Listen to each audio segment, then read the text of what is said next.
Hi ಗೆಳೆಯರೆ, ದೇವರ ನಾಡು ಎಂದು ಕರೆಯಲ್ಪಡುವ ಉತ್ತರಾಖಂಡ ರಾಜ್ಯದ ಬಗ್ಗೆ ಸ್ವಲ್ಪ ಇನ್ಫಾರ್ಮೇಷನ್ನ ನಿಮಗೆ ಕೊಡ್ತೀನಿ. ಉತ್ತರ ಭಾರತದ ಒಂದು ರಾಜ್ಯ ಉತ್ತರಾಖಂಡ. ಇದು ಸುಂದರವಾದ ಭೂದೃಶ್ಯ ಮತ್ತು ಆಧ್ಯಾತ್ಮಿಕ ಮಹತ್ವ ಮತ್ತು ರೋಮಾಂಚಕ ಸಂಸ್ಕೃತಿಗೆ ಹೆಸರುವಾಸಿಯಾಗಿದೆ. ಈ ರಾಜ್ಯದ ಬಗ್ಗೆ ಕೆಲವು ವಿವರಗಳು ಮತ್ತು ಇದರ ಮಾಹಿತಿಯನ್ನು ತಿಳಿದುಕೊಳ್ಳೋಣ ಬನ್ನಿ. ಉತ್ತರಾಖಂಡ ರಾಜ್ಯಕ್ಕೆ 2 ರಾಜಧಾನಿಗಳಿವೆ. ಇಲ್ಲಿ ಬೇಸಿಗೆಯ ರಾಜಧಾನಿ ಗೈರ್ಸೈನ್ ಮತ್ತು ಚಳಿಗಾಲದಲ್ಲಿ ಡೆಹ್ರಾಡೂನ್. ಇವು 2 ರಾಜಧಾನಿಗಳು ಇಲ್ಲಿ ಈ ರಾಜ್ಯಕ್ಕೆ ಕೆಲಸ ಮಾಡುತ್ತವೆ.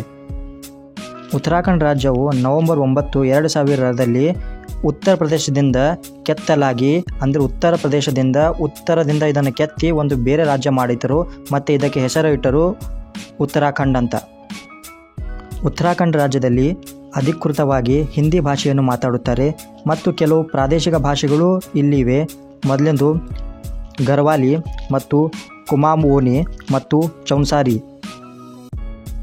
ಉತ್ತರಾಖಂಡ ರಾಜ್ಯದ ಭೂಗೋಳಶಾಸ್ತ್ರವನ್ನು ನೋಡಿದರೆ ಉತ್ತರಾಖಂಡ ರಾಜ್ಯವು ವಾಯುವ್ಯಕ್ಕೆ ಹಿಮಾಚಲ ಪ್ರದೇಶ, ದಕ್ಷಿಣಕ್ಕೆ ಉತ್ತರ ಪ್ರದೇಶ ಮತ್ತು ಉತ್ತರಕ್ಕೆ ತಿಬೆಟ್ ಬೆಟ್ಟಗಳು, ಅಂದರೆ ತಿಬೆಟ್ ದೇಶ ಮತ್ತು ಚೈನಾ ಮತ್ತು ಪೂರ್ವಕ್ಕೆ ನೇಪಾಳದೊಂದಿಗೆ ಅಂತಾರಾಷ್ಟ್ರೀಯ ಗಡಿಯನ್ನು ಹಂಚುತ್ತದೆ. ಇದು ಉತ್ತರಾಖಂಡ ರಾಜ್ಯವು 53,483 ಚದರ ಕಿಲೋಮೀಟರ್ನಷ್ಟು ಹರಡಿದೆ. ಇಲ್ಲಿಯ ಕೆಲವು ಪ್ರಮುಖ ನದಿಗಳು ಯಾವುವು ಎಂದರೆ ಮೊದಲನೇದು ಗಂಗಾ, ಯಮುನಾ, ಅಲಂಕಾ ನದಿ ಮತ್ತು ಭಾಗೀರಥಿ ಹಾಗೂ ಮಂದಾನಿಕಿ. ಉತ್ತರಾಖಂಡ ರಾಜ್ಯವು ಒಂದು ಸುಂದರವಾದ ಪ್ರಕೃತಿಯ ಸ್ಥಾನವನ್ನು ಹೊಂದಿದೆ. ಆ ಪ್ರಕೃತಿಯ ಒಂದು ಸ್ಥಾನ ಯಾವುದೆಂದರೆ ಆ ಪ್ರಕೃತಿಯ ಪರ್ವತದ ಶ್ರೇಣಿಗಳಲ್ಲಿ ಇದು ಹಿಮಾಲಯ ಪರ್ವತದ ಶ್ರೇಣಿಯ ಒಂದು ಭಾಗವಾಗಿದೆ. ಇಲ್ಲಿ ಹವಾಮಾನ ಸಾಮಾನ್ಯವಾಗಿ ಹೇಳಿದರೆ ತುಂಬಾ ಚಳಿ ಇರುತ್ತದೆ. ಇಲ್ಲಿ ಹೇಗೆ ಎತ್ತರದಲ್ಲಿ ನೀವು ಹೋಗ್ತಿರ್ತೀರ ತುಂಬಾ ಹಿಮ ಬೀಳುತ್ತಿರುತ್ತೆ ಈ ರಾಜ್ಯದಲ್ಲಿ. ಅಂದರೆ ಇಲ್ಲಿ ಕೇವಲ ಹಿಮ ಮತ್ತು ಇಲ್ಲಿ ತುಂಬಾ ಚಳಿ ಇರುತ್ತದೆ.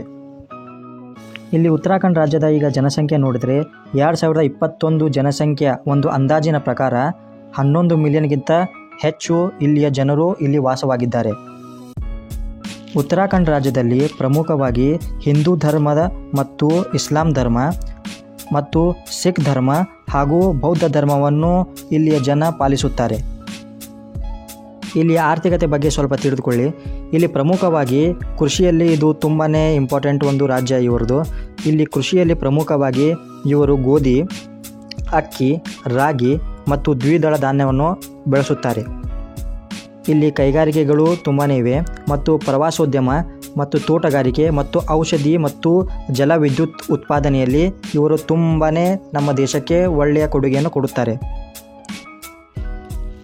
ಪ್ರವಾಸೋದ್ಯಮ ಅನೇಕ ಆಧ್ಯಾತ್ಮಿಕ ಮತ್ತು ಸಾಹಸ ತಾಣಗಳೊಂದಿಗೆ ಇದು ತನ್ನ ಗಮನವನ್ನು ಸೆಳೆಯುತ್ತದೆ ಈ ರಾಜ್ಯ. ಮತ್ತು ಇಲ್ಲಿಯ ಆರ್ಥಿಕತೆ ಟೋಟಲ್ಲು ಕೃಷಿ, ಕೈಗಾರಿಕೆಗಳು ಮತ್ತು ಪ್ರವಾಸ, ಈ 3 ಇದರ ಆರ್ಥಿಕತೆಗೆ ಈ ರಾಜ್ಯಕ್ಕೆ ತುಂಬಾ ಇದು ಡಿಪೆಂಡೆಂಟ್ ಆಗಿವೆ. ಇನ್ನು ನೀವು ಉತ್ತರಾಖಂಡ ರಾಜ್ಯಕ್ಕೆ ಹೋದರೆ ಅಲ್ಲಿ ನೀವು ಏನೆಲ್ಲ ಸುತ್ತಬಹುದು, ಏನು ನೋಡಬಹುದು ಬನ್ನಿ, ಅದರ ಬಗ್ಗೆ ಸ್ವಲ್ಪ ಇನ್ಫಾರ್ಮೇಷನ್ ಕೊಡ್ತೀನಿ. ಮೊದಲನೇದು ಆಧ್ಯಾತ್ಮಿಕ ತಾಣಗಳು. ಇಲ್ಲಿ ನೀವು ಹೋದರೆ ಆಧ್ಯಾತ್ಮಿಕ ತಾಣಗಳು ತುಂಬಾ ಇವೆ ಉತ್ತರಾಖಂಡ ರಾಜ್ಯದಲ್ಲಿ. ಮೊದಲನೇದು ಹರಿದ್ವಾರ ಉತ್ತರಾಖಂಡ ರಾಜ್ಯದಲ್ಲಿ ಬರುತ್ತದೆ. ಎರಡನೇದು ಋಷಿಕೇಶ ಮತ್ತು ಕೇದಾರ್ನಾಥ್ ದೇವಸ್ಥಾನ ಇಲ್ಲೇ ಬರುತ್ತದೆ.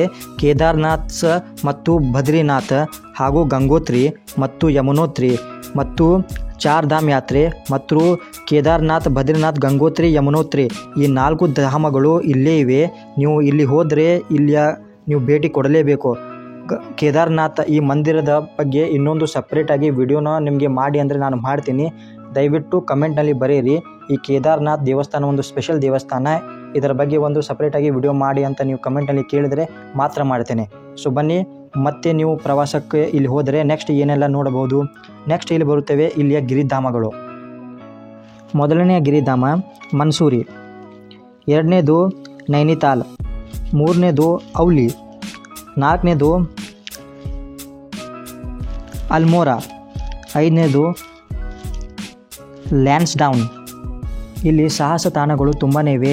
ನೀವು ಇಲ್ಲಿ ಹೋದರೆ ತುಂಬಾ ಸಾಹಸ ತಾಣಗಳನ್ನು ಎಂಜಾಯ್ ಮಾಡ್ತೀರಾ. ಮೊದಲನೆಯದು ವ್ಯಾಲಿ ಆಫ್ ಫ್ಲವರ್ಸ್, ಇದು ಯುನೆಸ್ಕೋ ಸೈಟ್.